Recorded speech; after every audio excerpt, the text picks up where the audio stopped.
This is the preview edition of the SundayPuncher podcast, and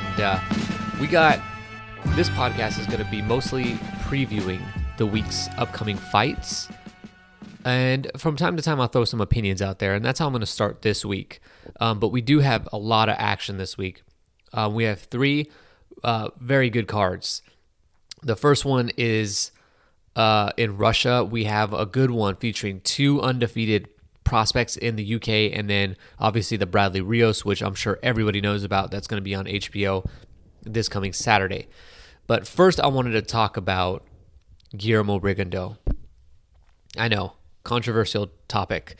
Look, Guillermo Rigondeaux's been in the news this week, and the first thing that came out was that the WBO stripped him of his super bantamweight title. Fair enough.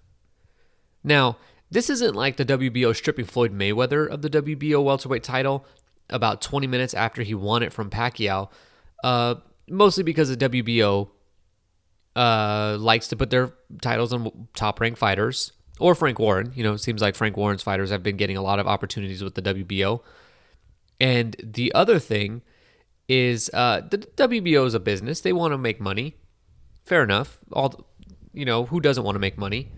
And Rigondeaux's not fighting. So there's no way for them to make money off of him, so why would they keep their title on him?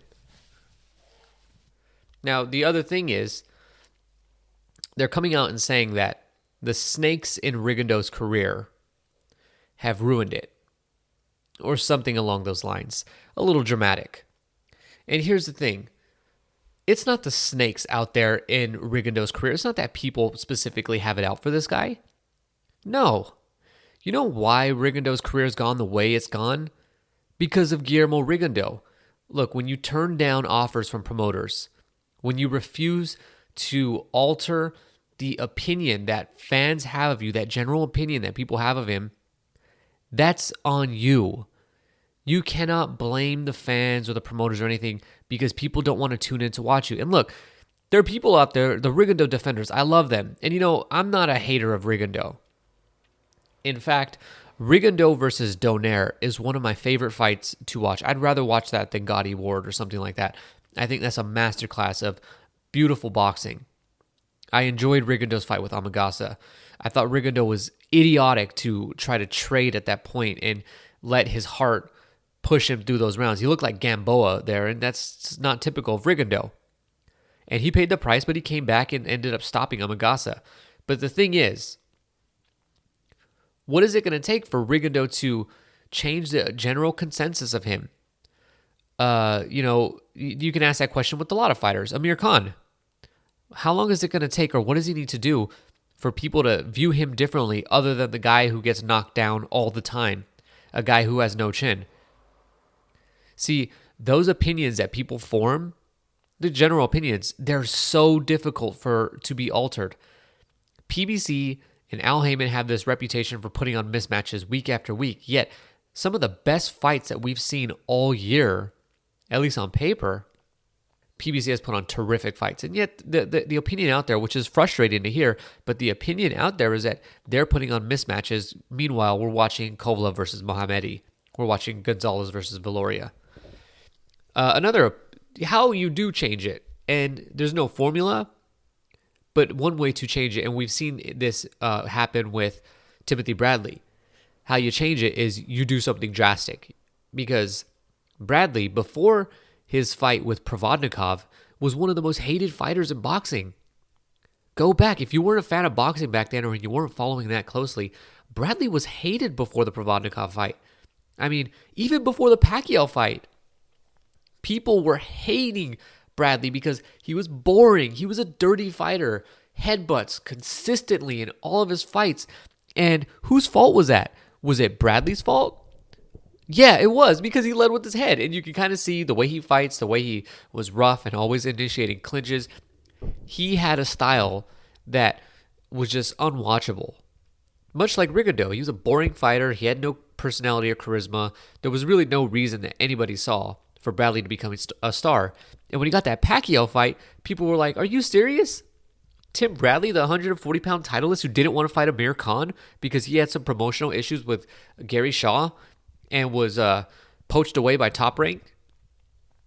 And, obviously if you look, Bradley did what worked for his career, and you got to respect him for that. And now we all respect Bradley after he nearly got decapitated by Ruslan Provodnikov, but that's what it takes for people. They want to see you suffer and pay your dues. And for Rigondeaux, it's going to be tough. What is going to be the thing that has his whole career transform? Is it going to be that he comes back from a hardy performance against a big puncher? Oh, wait. I think he already did that against Nonito Donaire when Donaire dropped him. And what does he need to do it to Frampton too? Would be nice. I don't think it happens though. But Rigondeaux has nobody to blame for him but himself here. And if Rigondeaux wants things to change, he's got to change. He's got to take more fights. He's got to fight whoever's willing. But the problem is, of course, in his defense, he's a fight that not many people out there want to take. He's difficult. He's incredibly skilled.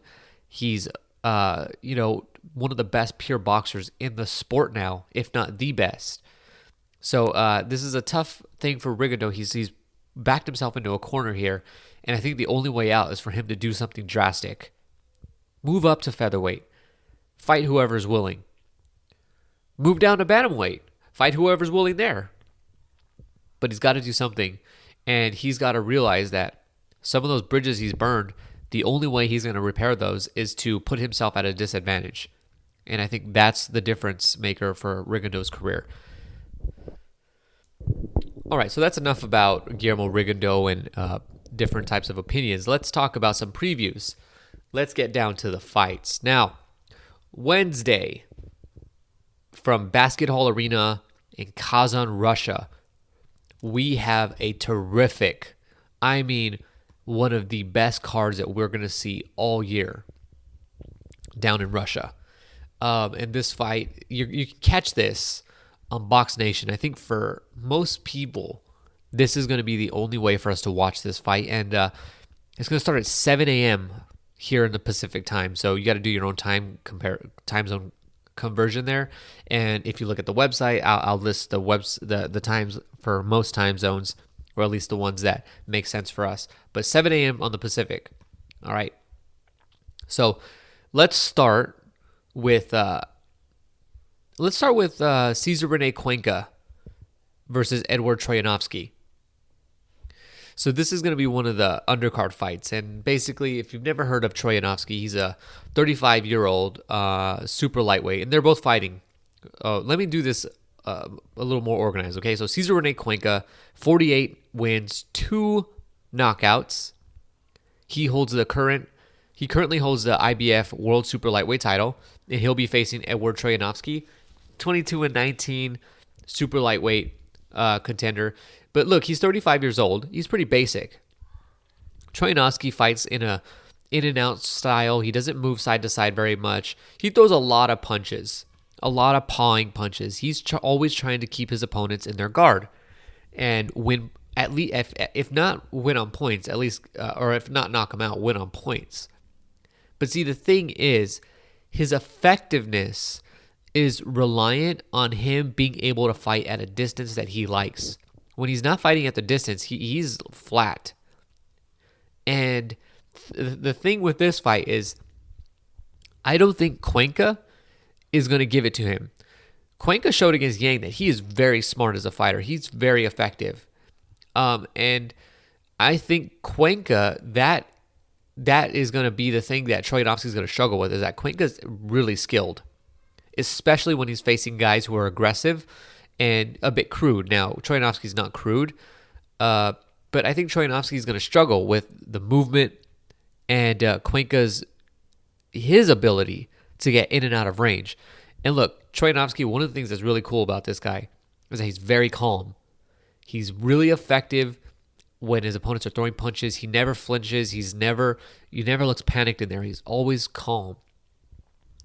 But I think Cuenca is technical enough. I think he's skilled enough to get a win here against Troyanovsky. And Troyanovsky's a favorite, very slight favorite, but I think Cuenca wins a decision. Obviously, I don't know who the fighter is going to be where Cuenca is going to be favored as a knockout. Like, I just don't see any fighter at the super lightweight division in the world that you would say, oh yeah, Cuenca by stoppage. Just not happening. All right, so another undercard fight for the WBA World Cruiserweight title. Denis Lebedev, 27 wins, 20 knockouts, 2 losses. He'll face Latif Coyote, 21 wins, no losses, 16 knockouts. So Latif Coyote's undefeated, except that he's lost once. See, he was badly stopped last year against Luis Ortiz. But, that Luis Ortiz, you remember him. Yeah, the guy who HBO was hyping up on the Golovkin-Lemieux undercard. Yeah, that guy. That guy tested positive for performance-enhancing drugs. And he did badly stop Coyote. Let's not make any mistake about that. Coyote was just absolutely lost. That fight was not even funny. But Ortiz did test positive. He did have a little extra helping him out there. And Coyote's also fought a draw, but it's not reflected on his record. Now, why is that? Because Antonio Tarver also tested positive for PEDs. Yes, so not Lebedev, but Coyote's got 2 blemishes on his record, but both were erased because both of those guys were cheating. Now, Lebedev can completely empathize with Coyote because he has lost a fight. No, actually, he didn't lose a fight. He was winning a fight against Guillermo Jones. No, sorry. I got this all mixed up. Lebedev had a fight canceled on him because Guillermo Jones had tested positive for PEDs. Now, Lebedev here, in this fight, Lebedev is like actually good. I don't know about Coyote. I think he's got power. I think he can beat guys who are on a domestic level. But when we see him step up, and not even to the world level, but just step up, he hasn't looked good. He hasn't won against the better guys that he's fought. Lebedev, if you remember correctly, he sent Roy Jones into another dimension. He shortened Roy Jones's life when they fought. And, there was the unfortunate late stoppage where Lebedev landed several punches past the point where Jones was already pretty much knocked out. But Lebedev has 2 losses. One of them was to Marco Huck. Now, that was an understandable loss. Huck was at the time very good, and it was a close fight. It's not like Lebedev was completely outclassed. And his other loss was to Guillermo Jones in their first fight, the one that wasn't canceled, and that loss was mostly to swelling. Lebedev was ahead on the cards. So, you can count that as a loss because technically it is, but not exactly. Jones, he basically was bailed out by the swelling on Lebedev's face. And if you've never seen the picture of that swelling, oh my God, it's some of the most grotesque swelling you'll see on a person's face. And it wasn't even swelling. It was like a hematoma forming on the side of his face. It looked like another head was trying to grow out. So right now, the cruiserweight division is heating up. We have some great fighters that are emerging, and a lot of really interesting fights seem like they can happen. Glavatsky, who beat Marco Huck and stopped him, he looks like he's going to be good. And him versus the winner here, which is most likely going to be Lebedev. I'm picking Lebedev by stoppage. That's a great fight. But I want to move on to the next fight. So the next fight is Dmitry Kudryashov versus Olan Ruaju Duradola. Okay.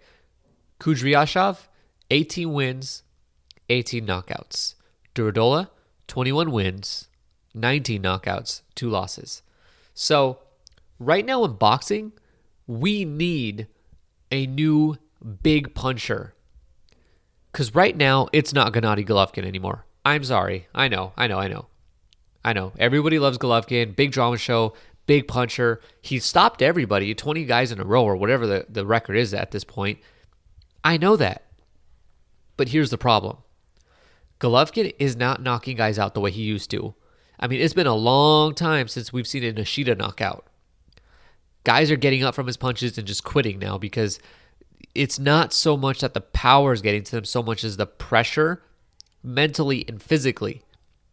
I mean, just think to yourself, how many rounds did Lemieux last? Was Lemieux stopped on his feet? Oh, yeah, he was. And the big puncher is not Kovalev because he's just not a one-punch type of fighter. I mean, sometimes he is, depending on the opponent and how low they want to go with his opponents. And we've seen that they're willing to go pretty low to find opponents for him. But he doesn't do it with one punch. He's a really concussive fighter, and it certainly isn't Roman Gonzalez. Brian Valori almost went the distance with you, so it's obviously not Gonzalez. So who is it? Well, obviously, since we're talking about these two guys here, Kudryashov, it's Kudryashov. I hope I'm saying his name right. So this guy legitimately has that scary one-punch knockout power. I mean, if you have not looked at his highlight tape, you got to do it. This guy could, I'm absolutely certain that he might be able to punch through a brick wall. He is knocking guys out with one punch, and the guys who get knocked out, it's just frightening the way they go down. It's scary how he's dropping guys and knocking guys out with punches that for any other fighter are ordinary punches. But this guy, and he doesn't have the physique of somebody who's like a normal power puncher. It's just peculiar how powerful this guy is and how or where the power is actually coming from. Right, so right now, for my money, Kudryashov is the most dangerous puncher in boxing. And, for anybody who's known about him for the past year, you've known this to be true. And you've known that he has been can't-miss boxing. Now, obviously, his fights don't go very long, but he's one of the can't-miss attractions in the sport. And with all this new attention on the cruiserweight division, I think Kudryashov is in the position to become the next star of the sport. He is the guy if he can continue doing what he's done and do it at the next level, because he's still not in the world level, fighting world level type of fighters. He's really close though. He's going to become a star. He will be the guy that brings cruiserweight boxing to HBO if PBC doesn't scoop him up, because PBC does seem like they've got some investment at cruiserweight, which is cool because somebody's got to do it. I mean, it's a division that a lot of people, I disagree with this, but a lot of people have said this is one of the best divisions of the sport for the past several years.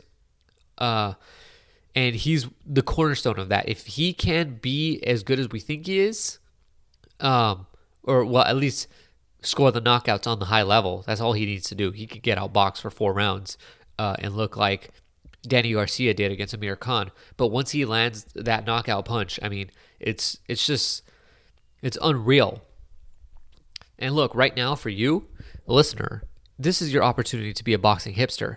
You see, this train hasn't gotten off yet. You can get on Kudryashov right now and say, I told you so when this happens. Or you can become a hater. That's another option here. And so when he crashes and burns, as all power punchers do, you could say, I seen it coming. I've been saying this since, the Sunday Puncher podcast was hyping him up as this big knockout puncher who got nuclear atom bombs in his fists. Now, for those of you out there who've got friends that you want to get into boxing, this is a highlight reel to show them. I mean, there ain't much heart that gets showed. This is just pure brutality.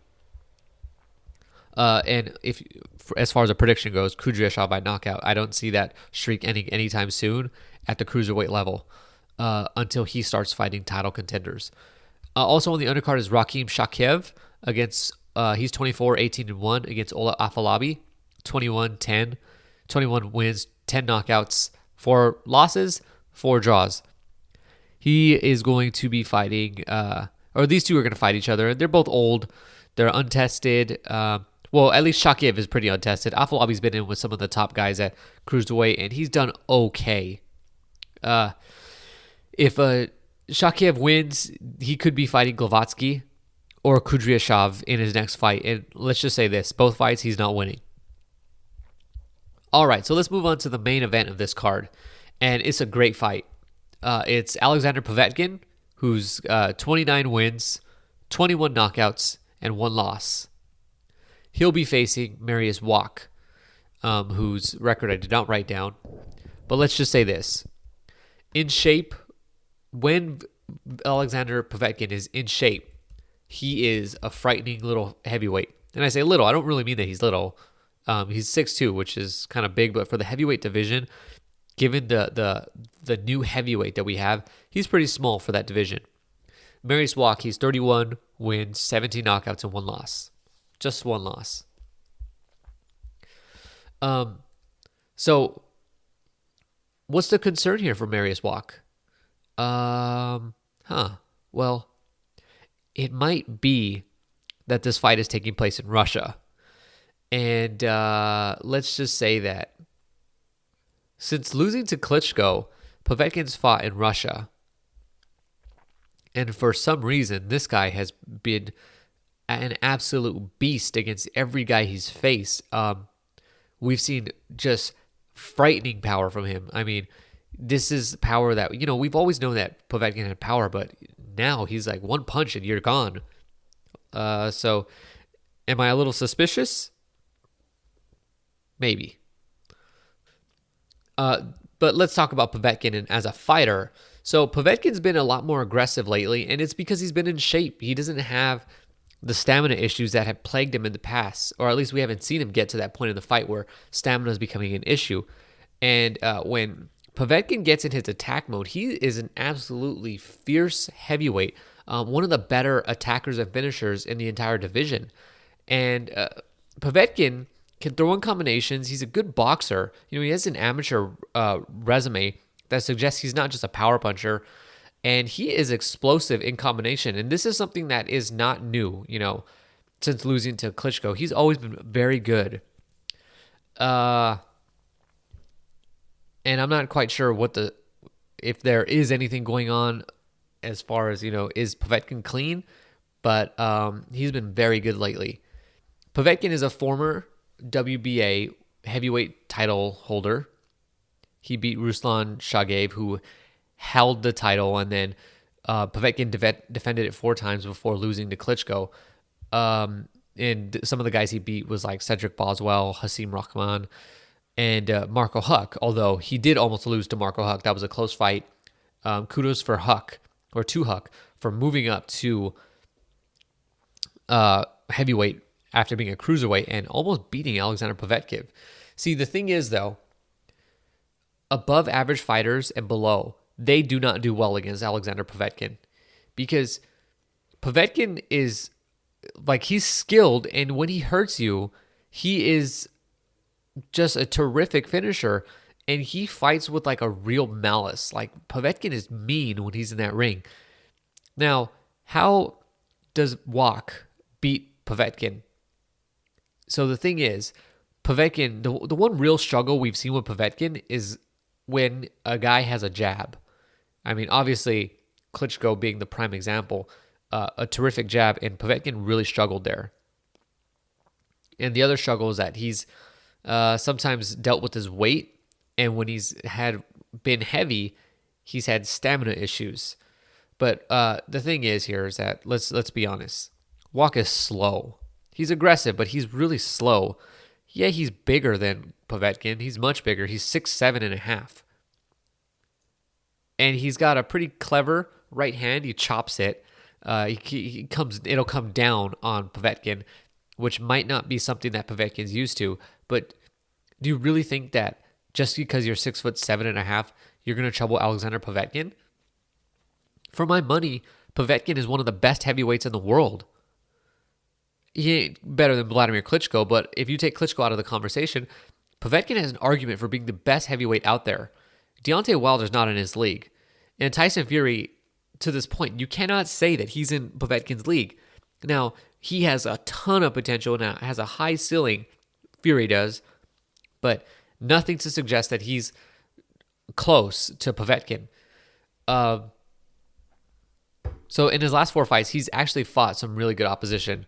Povetkin, or actually 3. He's beaten Mike Perez, Carlos Takam, and Manuel Char, a total of 3 losses between those 3 guys.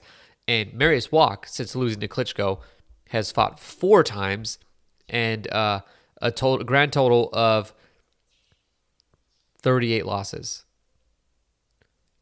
Is this guy ready for Alexander Povetkin? Yeah, I highly doubt it. I don't think Povetkin's going to knock him out, but I do think Wack is going to get seriously outboxed here by a little small guy in Povetkin. Okay, so that card, this Russian card, it's going to air one more time, Wednesday, 7 a.m. Pacific time. And this is going to be on Box Nation, so you should be able to get a real good stream of this. And it's can't miss. You can't miss. It's going to, at the very least, these are all going to be interesting fights. There are going to be knockouts. And Russia is known for doing some strange things during their telecasts. Performances. Roy Jones might come on and rap a song. Just what weird things seem to happen on the Russian cards. So that's Wednesday. Now, Friday, we have from the D Hotel and Casino in Las Vegas, Nevada. It's going to be on Showtime, and this is going to be a Showbox show. Obviously, it's going to be a Showbox show. It's going to be headlined by Antoine Douglas, who's got 18 wins. So Antoine Douglas, he's got 18 wins, 12 losses, no losses, and a draw. He'll fight Les Sherrington, 35 wins, 19 knockouts, and then 7 losses. This is going to be 10 rounds in the middleweight division. Look, I don't want to spend too much time on this card because you're probably going to turn it off. So this starts at 7 o'clock. Antoine Douglas is a heavy favorite here, and he should stop Sherrington, if not completely outclass him over 10 rounds. All right, so let's jump onto the British card, which is going to happen on Saturday. This is coming from the Echo Arena in Liverpool, Merseyside, United Kingdom. This will be aired on Sky Sports, and I don't think we're going to get it anywhere else here in America. But Sky Sports is going to have it, and this is going to be a 12 o'clock start time here in America. 12 o'clock. Callum Smith, 17 wins, 12 knockouts, no losses, versus Rocky Fielding, 21 wins, 12 knockouts, no losses. 12 rounds, vacant British super middleweight title. This is a fantastic match, and it's a complete sink or swim matchup for both of these guys. If the outcome is decisive, the loser will be relegated to the domestic level, and there's no chance that they ever come back out of there, because this is like a line of demarcation for these guys' career.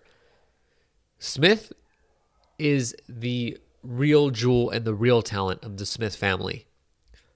He's 25 years old, and he's massive as a super middleweight. And if we just looked at the two guys and look at their stats, Smith is younger. Smith obviously has a size advantage. As I just told you, he's a massive super middleweight. Fielding is more experienced than Smith by a long shot, but Smith has faced a way better opponents. Smith has had way more fights that will have successfully prepared him for the world level than Fielding has. From a promotional standpoint, this is the perfect time to match these guys up. At no point in time, unless they were to both go on and be world champions, which I doubt happens, this is the perfect time for these two guys to face each other. At no point in time, unless the scenario I just laid out happens, this fight will never be as lucrative as it is right now. See, Rocky Fielding, he just beat Brian Vera in a pretty crushing way. But a lot of people are going to look at that, and then they're not going to qualify that. You see, no, we can't buy that. See, the truth is, Vera had lost the last 3 fights. And if you just look at that crushing knockout that Fielding scored, you'd say that, oh, well, Fielding's a big puncher and he's going to trouble Callum Smith. Look, that's not happening. See, Fielding's never been considered on the level of Callum Smith. Callum has been a top 10 prospect in the world for way longer than Fielding has even been in the conversation at super middleweight as a top fighter just in the UK. But see, that's the power of power. It seems to erase people's memory and to make people think strange things, like a guy like Rocky Fielding is somehow now in the conversation to give and to beat a guy like Callum Smith, who is a blue chip prospect in the sport. I just don't see that happening.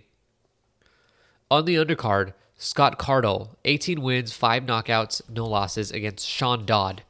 10 wins, 2 knockouts, just 2, and 1 loss. having 2 knockouts, that doesn't disqualify you. Cesar Rene Cuenca has 2 knockouts, but that dude is about to break Mayweather's record, Rocky Marciano's record. Hell, even Julio Cesar Chavez's record too, probably. This is going to be a 12-round fight for the British lightweight title. Look, Sean Dodd is okay, but Cardell is actually a pretty good fighter.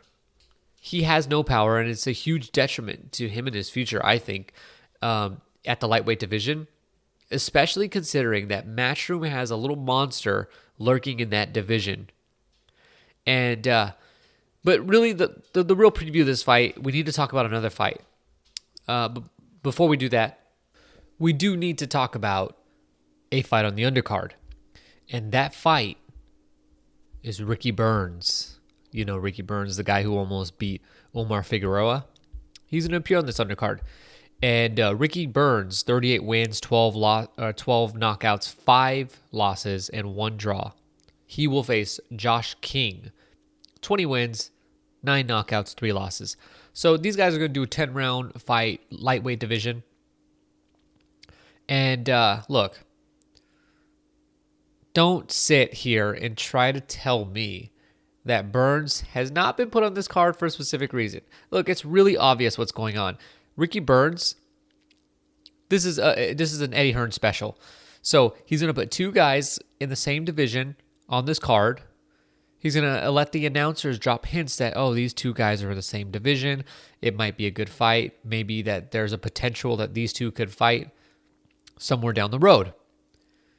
Then they're going to ask these guys about each other in the interviews, and they're going to say something, and before you know it, the fight's selling itself. We've got a small little rivalry. And it's clear here that Ricky Burns is being envisioned as the stepping stone for Scott Cardell, or could be the other way around. Cardell will be the stepping stone for Burns to have one last go at the lightweight title, and likely that's going to be some fight between Burns and Crolla, or, in my opinion, the better fight, Burns versus Campbell. I didn't say more competitive. I just said a better fight. Because the real story, if we're going to ever talk about lightweight in Britain, is that Luke Campbell lurks. And he's just waiting for his moment of time to punish some opponent and get himself a world title belt. And it might be Crolla, or it might be the winner of this here fight. Also on Saturday night, let's jump off of this card and let's go over to, I bet you didn't remember this was happening, Salle d'Etoile in Monte Carlo. Yes, Ruslan Provodnikov, he's going to be fighting. So this one's going to come on at 12 noon Pacific time, 3 o'clock Eastern. This will be on Showtime if you're here in America, and Sat1 if you're in Germany. Ruslan Provodnikov, 24 wins, 17 knockouts, and 4 losses. He'll face Jesus Rodriguez, 14-0 with 11 knockouts. So it's a 10-rounder, super lightweight division, and this is a good comeback fight for Provodnikov, and he needs it. That was a beating he took against Matisse, and Provodnikov came back into that one. He almost stole that fight late when Matisse began to fade. But the damage he took was just brutal, even with all of his success. Just a brutal affair. Now, Rodriguez is not ready for Provodnikov. This guy, he's a 23-year-old kid. He was still in the journeyman phase. He was facing nobody that had a winning record. Basically, this was all guys to just get him confident, get him some wins, build up his record. And then the call came to fight Provodnikov. And I'm guessing that this fight with Provodnikov pays far more than any. In fact, if you added up all of Rodriguez's 14 fights, the amount he's gotten paid for those 14 fights does not add up to what he's probably going to get paid to fight Provodnikov. And he took it. And, good for you. The thing is, though, this actually might be a great opportunity for Rodriguez. I mean, he might be catching Provodnikov at the right time. Obviously, the thing he can't do and he can't afford to do is slug with Provodnikov. But look, this is the first fight we're going to see Provodnikov with a brand new trainer, Joel Diaz, who Timothy Bradley left, and is also fighting on this day. How interesting. And it's going to be interesting to see how this one plays out because, look, nobody knows what Rodriguez is going to bring to the table, and if anything, he's going to bring what's pretty typical for a Mexican fighter who's fought all of his fights in Mexico, and that is he's going to come in there and he's going to slug it out. He's going to work in combination. He's going to try to get inside, and I just think that is going to be a recipe for disaster against Provodnikov, and I expect Provodnikov to win this fight easily and look great doing it. On the undercard, Yamfres Parejo, 17 wins, 8 knockouts, 1 loss, 1 draw, versus Zanat Zakianov, 25 wins, 18 knockouts, 1 loss. All right. 12-round fight for the interim WBA World Bantamweight title. There's not much to say on this fight. Like, look, if the WBA wants to give their titles and put them on the line between domestic fighters all over the world, fine. Go ahead and do that. Neither of these guys beats McDonald. Hell, WBA, what are you doing putting the interim title up on the line when you've got McDonald, who's been a great title holder for you guys at bantamweight? I don't understand this move. Zakianov, if I'm not mistaken, has been ranked at bantamweight. He's been ranked in the top 10. But he's not a favorite here. I think Parejo is the favorite for some reason. I'm going to bet Zakianov. Pretend. I'm not actually going to bet any money on this. I mean, there's no guarantee we could even watch this fight. The Provodnikov fight will be on Showtime, but who knows if they show the undercard and which undercard fight they'll choose to show. So that's it for the Monte Carlo card. But down, and yeah, I'm saving Bradley for last. One more card before Bradley. There's a PBC event on NBC Sports Network. Not a big fight, but it's the kind of fight that this is a good fight. You know, this is the kind of fight that would actually get some play. Like Sky Sports 1 in the UK shows these kind of fights headlining. And at 6 p.m. from the Mikosuke Indian Gaming Resort in Miami, Florida, Frederick Lawson, he's a Ghanaian welterweight, undefeated, 24-0, 20 knockouts. He'll face Kevin Bizier, 24 wins, 16 knockouts and 2 losses. And this is going to be an IBF title eliminator. So Kell Brook, the winner's coming for you. Lawson is out of Ghana, and he's going to fight Kevin Bizier, who has 2 losses. Now, who are those 2 losses to? Both to Jojo Dan. Bizier had an argument in one of those fights. He certainly did.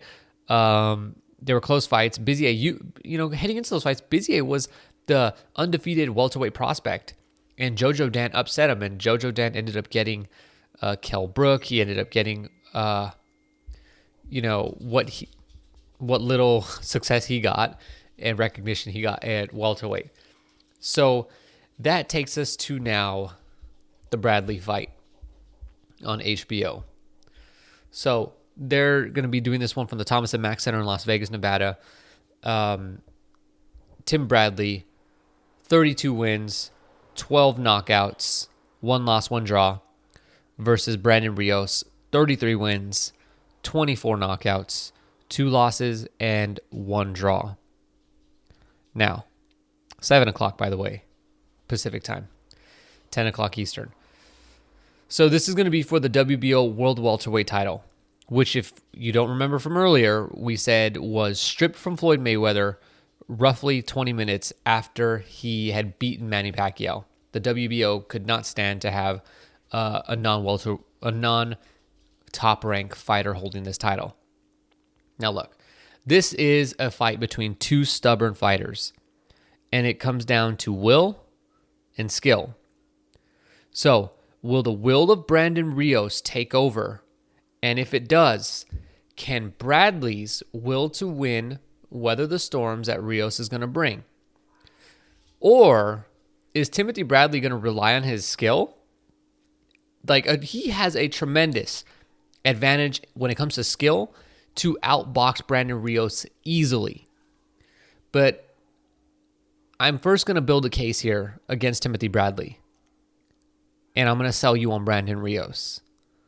I'm not saying that this is my pick, but I do think this is an interesting little study to do here. So, Timothy Bradley entered the world stage back in 2012, I believe it was, as a welterweight. And there's no point talking about his days at 140 because that was a long time ago. That's ancient history. We don't need to bring it up.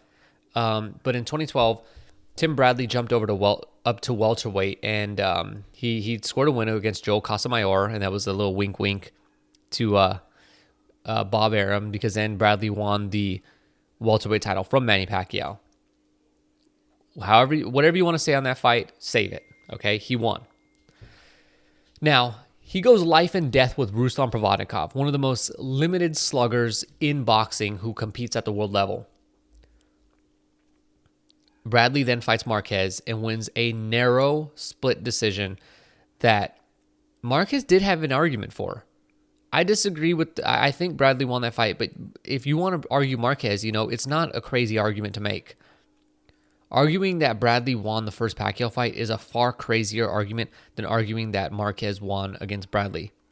So look, this is 3 fights in a row that Bradley arguably lost. Pacquiao, for sure, he lost that fight. I know the record book says that Bradley won, but he didn't win. Then there's Provodnikov. A ton of people out there think that Bradley lost that fight. Now, you could argue that he should have been stopped that shot at some point. And then the Marquez fight, there's an argument. I don't think it's a good one, but if Timothy Bradley didn't have the luck that he has, that could have been 3 straight losses. Then he goes on to fight Manny Pacquiao after Marquez. And you know what? He was not even competitive after the 4th round. Pacquiao wiped the floor with Bradley in that fight. That was the second completely dominated, the second time Timothy Bradley had been dominated in a fight. He then fights Diego Chavez to a draw. Now, I think it should have been a victory for Bradley, but could you say that he looked impressive? No. See, we saw him commit some of the mental errors that he committed against Manny Pacquiao and Provodnikov. And then he fades late in that fight.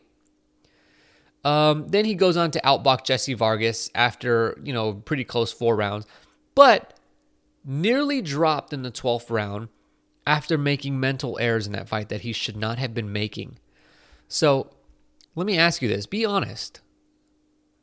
Does this sound like the resume of a top-tier welterweight? Or does this sound like we're talking about Adrian Broner? So now we expect a guy whose discipline has nearly gotten him stopped a couple of times and whose inability to see his own strengths and then stick to them.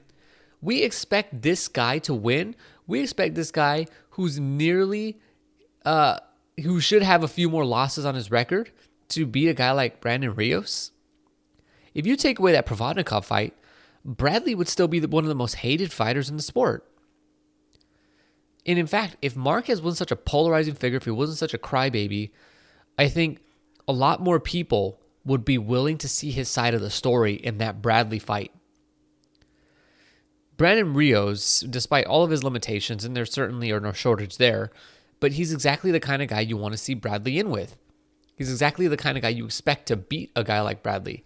Because, yeah, he does have limitations with guys who can fight on the outside, who have a jab, who can move, and all that stuff. But his will to win trumps all. Brandon Rios has a tremendous heart. And he's deceptively skilled when he's allowed to fight on the inside. His power keeps a lot of guys honest in fights with him. And if you give Rios an inch, if you show him any sign of weakness, this guy's going to attack and he's not going to stop coming forward. Rios is exactly the wrong type of opponent for Bradley. He is going to draw Bradley into a fight that Bradley should not be in. He has no business being in. See, he's going to draw Bradley to forego all of what he knows and to fight off of heart. And on a heart level, all I got to say is good luck to you, Bradley. By the way, Bradley's moving to a new trainer now. And is this going to have Bradley more in his head than we've ever seen him before? More trying to intellectualize how he beats Rios? If that's the case, he can't afford that. That hesitation, Rios is going to feast on it. And Rios will capitalize. So, now, with all of that said, let's answer this question. When was the last time we saw a prime Brandon Rios? When was the last time we saw a prime Brandon Rios win a fight? Was it Mike Alvarado back in January? No, absolutely not. Was it Diego Chavez back in 2014? Give me a break. What about Manny Pacquiao and Macau? Okay, no, because Rios didn't win. Was it his second Alvarado fight? No, because Rios didn't win. No. It was October of 2012 when he faced Mike Alvarado for the first time, which was a brutal slugfest. So if you're betting on Rios, this is what you're counting on, that Rios can somehow turn the clocks back to 2012 and score the kind of win he scored against Mike Alvarado. Now, you're also going to count on the fact that Bradley ain't hurting Rios. That's just not going to happen. And if Bradley comes in with that plan to knock Rios out as he's done in the past against Pacquiao, again, Bradley, good luck. Rios is going to walk right through him, no matter what. And Rios is just going to keep trying to draw Bradley into an inside fight and then stop him from there and try to punish Bradley into submission and to be the first guy to stop Bradley, ultimately. But, if you're betting on Bradley, because all of what I just said is pretty unlikely, but if you're betting on Bradley, this is what you've got, and this is what you've got to count on, is that Bradley can outbox Rios behind his jab with his quickness easily. And the only thing Bradley has to worry about is being disciplined and avoiding those big exchanges. But if he's disciplined, there won't be any big exchanges because he will hit Rios with a shot and be out of there. And Rios, if Bradley can execute this, he'll look like Floyd Mayweather. And in fact, I completely disagree that Bradley's a pound for pound fighter. I just think that he is not. There are certainly 10 fighters across boxing who are more worthy. And I'm not saying that Bradley's not a top tier fighter, but if we're going to make a list of the top 10 fighters in the sport, there are certainly 10 more deserving guys that deserve to be up there, including a couple in the welterweight division above Timothy Bradley. But if he beats Rios just the way we've described here, and that is to outbox him and to make Rios look silly, he's going to fool a lot of people with this win and get some pound for pound considerations, and people are going to start proclaiming him as the best welterweight out there. And hey, to Bob Arum's pleasure, people might start to say that we want to see Bradley fight Pacquiao for a third time. And maybe Pacquiao doesn't have to lose his last fight against Terrence Crawford, but maybe he'll get that Bradley fight. And we know from how that one's played out twice now, Bradley has nothing on Manny Pacquiao. Ultimately, though, this can be a really exciting fight, especially if Rios has his way. Look, if Rios has his way in any fight, it's an exciting fight. The fights that Rios hasn't had his way, he's usually lost, and they usually haven't been very interesting. When Rios has his way, they're great fights. And I hope that there's a combination of this. I'd like to see Bradley at least get into a few exchanges. I don't want him to get into too many because then he's going to lose this fight. But I'd like to see him really get in there with Rios and beat Rios at his own game from time to time. Or this is going to be quite boring. It's going to be a lot of clinching, a lot of holding, a lot of headbutting, some jabbing, and that's it. And it's going to be an ugly fight that Bradley takes on the cards. Because, again, Bradley's not stopping Rios. On the undercard, Vasily Lomachenko versus Romulo Kowasha. Lomachenko, 4 wins, 2 losses, 1 loss. Kowasha, however you say his name, has 25 wins, 15 knockouts, and 4 losses. 12-round fight for the WBO featherweight title. Look, to put it bluntly, this fight won't be competitive and it's not interesting. And if there's anything to gain from this fight, anything at all, anything that we can possibly stretch, it's to compare how Lomachenko does compared to Lee Selby. Because Selby just about shut Kowasha out. He completely outboxed him for the entire duration of the fight. That was over a year ago. That was a mismatch. So if you can think that was prospect Lee Selby before he got a title, that was a mismatch. Just think of what this one is. Okay? And funny enough, I haven't heard a lot of complaining about this type of matchup that Lomachenko, who some people are putting on pound for pound list. When did losing to Orlando Salido suddenly tell somebody, oh, you're worthy of being getting pound for pound considerations. I don't understand that. For those of you putting Lomachenko on your pound for pound list, I gotta get your reasoning behind it, because I highly disagree. BoxRec doesn't even list this as a 5-star fight on their website. So look, Lomachenko's going to win this easily.